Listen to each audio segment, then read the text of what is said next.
everyone, and welcome back to another episode of Killed Cheese. Nice.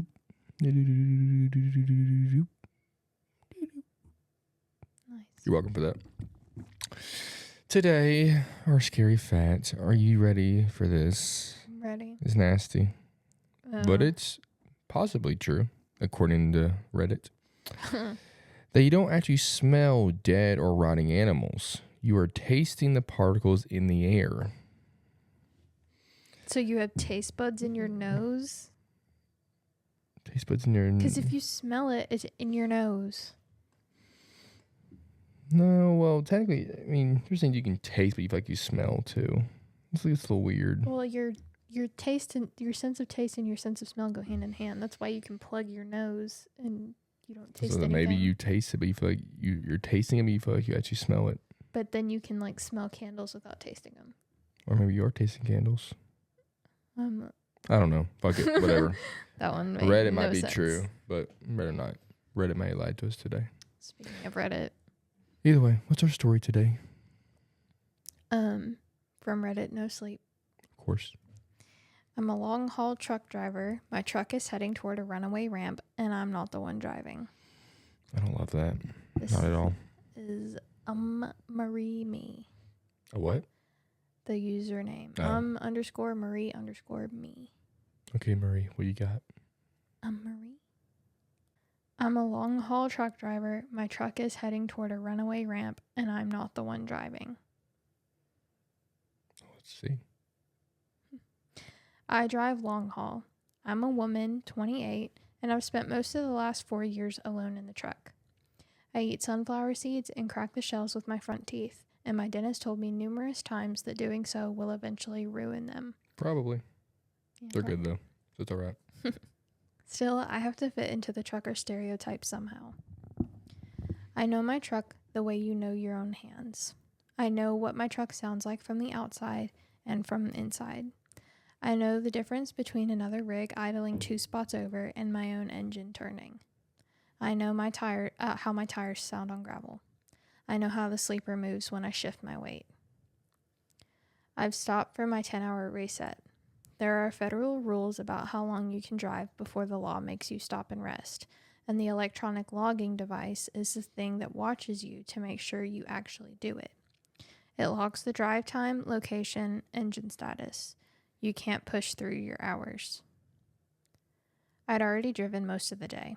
I pulled into a truck stop off of the interstate in West Virginia a little before 2 in the morning, exhausted. The trailer attached to my truck was sealed. The paperwork said medical equipment. The seal was intact when I picked it up in Pittsburgh, and you don't break a seal on a freight like that. You check the number against the paperwork, you sign, you drive. I did that. So I set the brakes, logged the sleeper berth, and went inside. The truck stop had the texture 2 a.m. always has in those places. Fluorescent light with no warmth. Coffee that had been sitting in the pot for hours. Food going slowly gray under heat lamps. There was a moth the size of my palm knocking itself against the window glass by the door, over and over, in the same spot. A handful of drivers moving around with shower bags, faces gone soft and droopy with similar exhaustion. A man near the window watching something on his phone with the sound on, no headphones. I feel that. I do that a lot. I know. I noticed the 2 of them by the drink coolers because they didn't fit the hour. Everyone else looked worn down. They didn't. The woman had dark hair and a red jacket. The man beside her was thin in a gray zip-up. They were standing very close together without touching, and they were both too awake. I got my shower coat and went down the hall. The showers at that chain are better than people expect. They have a locking door, real towels, and water hot enough to hurt a little, which is how I prefer it. Me too. Oh, I know. When I came out, the woman with the red jacket was standing at the sinks. She stood at the sink with her hands resting on the edge of it, doing nothing at all, just facing her own reflection. I said, "Oops, sorry." Driving in a truck for most of the year makes an introvert even more socially anxious. She smiled at me through the glass without turning around. I bought water, a protein bar, a bag of extra salty sunflower seeds. The man was in the same aisle in front of the beef jerky, holding one bag without looking at it. He was looking at the shelf behind it. I walked past him. He didn't move. At the register, I looked back once, and he was still holding the same bag in the same place. I went back to my truck. It's very random. Okay, guy's holding a bag. Okay. Okay. The sleeper inside my truck is the one place that's entirely mine.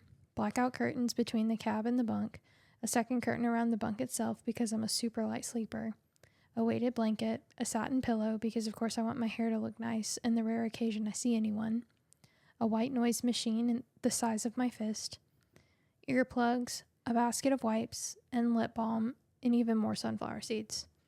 Okay, yes, before you say it, I am basically a hamster now. A warm little strip of light taped under the shelf, an iPad mounted by the bunk for my allotted hours of brain rot. My phone was charging on the dash because that outlet works better. The last thing I remember was watching my iPad, a woman pouring rice into a glass jar for organizational purposes. And I remember thinking distantly that she owned more kinds of flour than a person who baked would ever need. Then I fell asleep. The thing that woke me was the backup alarm. Beep, beep, beep. Truck stops are never quiet. They're reefer units, idling engines, air brakes letting go, somebody slamming a side box shut at 4 a.m. So I assumed it belonged to someone else. I've slept through worse. Then the sleeper moved underneath me. I sat up too fast and hit my shoulder on the cabinet over the bunk. The white noise machine kept going with its thin fake rain. I pulled one earplug out. The backup alarm kept beeping. Tires turned over gravel. My gravel under my truck. That's not good. So she's moving. She's moving. Mm. We stopped. The air brake sighed. Then we moved forward again. For a few seconds, my mind tried to make light of this. Maybe I was getting towed? Did I park in the wrong spot? Did another truck hit me? Was it another truck close enough to feel through the frame? The curtain between the cab of my the curtain between the cab and my sleeper was shut. The dashboard light came on around its edges, blue and green, shifting with the turns. My phone was on the dash. The iPad was beside me. I opened the curtain about 2 inches. There were 2 people in the cab. The woman was in the driver's seat. The man was beside her, both facing forward. Her hands were on the wheel, evenly placed, the way a doll's hands are placed when someone else has set them there. I don't like that. Fingers barely wrapped around the wheel. Her shoulders were squared to the windshield. She didn't make any of the small, constant adjustments a body makes while actually driving a 60,000-pound vehicle. She didn't glance at the mirrors. She didn't correct the wheel. No shift of weight through the turns threw her sideways. She was simply upright while my truck did the moving. The man sat the same way. Forward, still, hands in his lap, palms up, fingers slightly curled. I don't know. That's weird. So weird. I never saw either of them breathe. Neither of them spoke. Yeah, that's not good. I let the curtain fall shut. Okay, I guess I'm just going where they want to go. All right. I don't know how long I stayed like that, but it was long enough for the gravel to give way to pavement. Long enough for the white noise machine to become the only thing I could hear. That darn machine made everything worse, because now I couldn't hear the road, or the cab, or them. Okay, turn it fucking off. I wanted to turn it off, but I didn't want them to notice I was awake. I checked the iPad.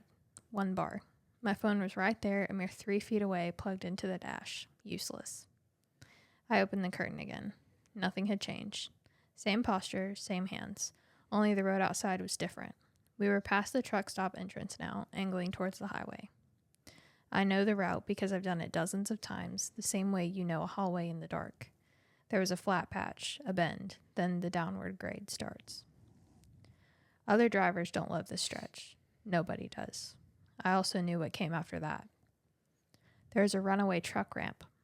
It's a long bed of gravel and sand cut into the shoulder of a steep decline, built for trucks whose brakes have failed so the incline and the loose surface can do the stopping that a guardrail can't. They're meant to save lives. Runaway truck ramp 2 miles. Runaway vehicles only. My truck isn't speeding. It isn't shaking or swerving. It's not doing anything remotely close to being out of control by any measure. The engine brake is working the way it should. The road is dry and clear.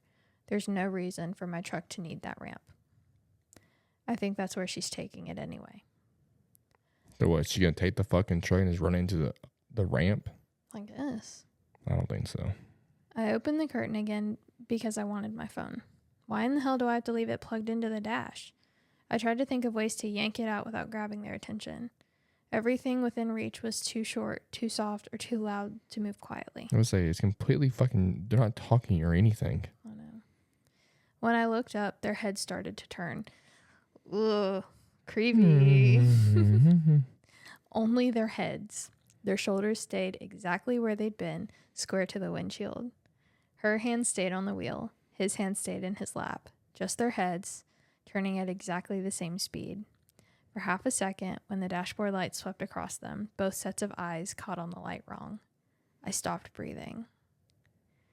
Their heads stopped turning before either of them could have seen me. The angle was already wrong by then, somewhere between forward and back, past the point a neck can bend without dragging the shoulders along with it. Without pause, she adjusted the rearview mirror. I let the curtain fall and hoped it made no sound at all. I'm typing this with the brightness down all the way under the blanket, and I'm really hoping the small noise of my fingers tapping on the screen doesn't carry. Yeah, okay. I know if they can hear me breathing.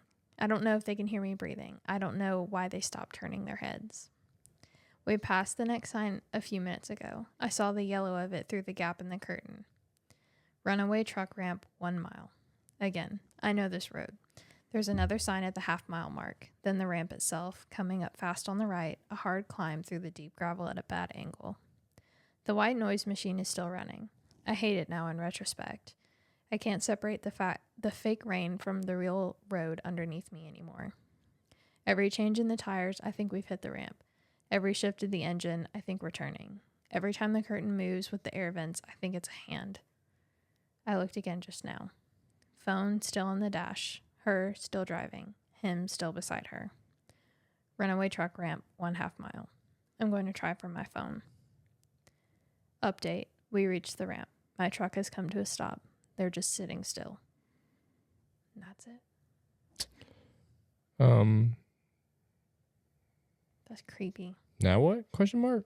We just getting cut off like that? Comment. We definitely need an update. I mean, yeah. This is so unsettling. The whole vibe of the truck stop and those two is just off. Hoping you can get that phone and figure out a way to get out of this wild situation soon. People talking like this shit's real. It's not fucking real. Maybe it is. Just post on fucking Reddit. Oh yeah, because that's what people are gonna do in a situation. I'm just gonna post on Reddit. Well, what a bad story. Kind of led to nowhere in the end. I was gonna say I wish we had more at the end. Well, it is what it is. It is.